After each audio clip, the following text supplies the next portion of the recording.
The Hindu newspaper reports that India's Adani group has signed an agreement with Sri Lanka on Friday to build two power plants in the north.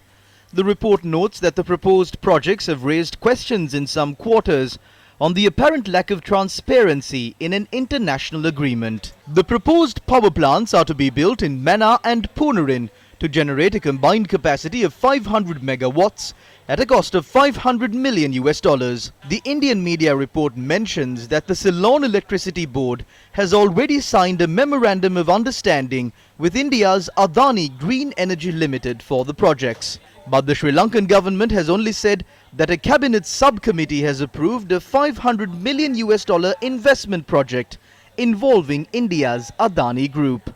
Sri Lanka and India signed an agreement this week to form a joint venture named Trincomalee Power Company Limited to build a solar power plant in Sampur. It's the second time that Sri Lanka has inked an agreement with India in a week. The solar power plant agreement was signed between India's state-run NTPC Limited and the Ceylon Electricity Board, who would be shareholders in the joint venture.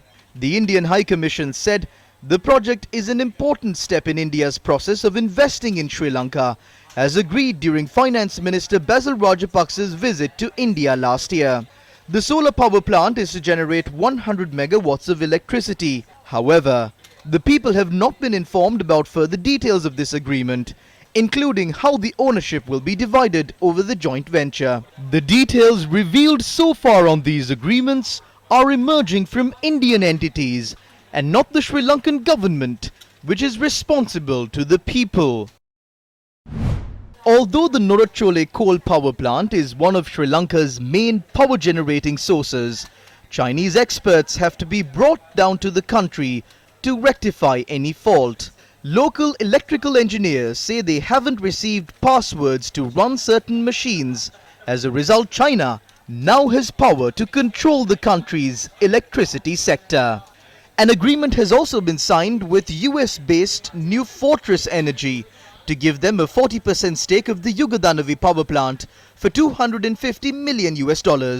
Lanka Indian Oil Company was allowed to be involved in the distribution of fuel in Sri Lanka without any reason. It was also allowed to gain control of the Trincomalee oil tank farm. As a result, India is now in a position to increase fuel prices in Sri Lanka's market. Against such a backdrop, what will be the fate of Sri Lanka's independence if India is allowed to gain control of power generation as well? The government is signing agreements hurriedly with India on the back of Finance Minister Basil Rajapaksa's visit to India next Tuesday. Sri Lanka has received loans running up to $1.4 billion from India very recently. The Finance Minister's visit would be to follow up on another $1 billion loan that is to be offered by India. The only alternative for the government is to sell national assets. This isn't one of Basil Rajapaksa's lands in the US. We oppose these arbitrary decisions to sign agreements and to betray the country. They are creating crises such as the shortage of fuel and dollars so that it affects the people, and then they are selling the country's assets. By doing this, they are creating an impression in the people's minds that there is no other alternative. Basil Rajapaksa and his allies are carrying out a business. They are pocketing commissions from both parties. They are selling ports and oil tanks and then selling the LNG power plant to the US. The latest addition to the list is the Sampur power plant. The power plant must be built according to Sri Lanka's national plan. They have no right to allow Sri Lanka to become a colony of their country after something happens.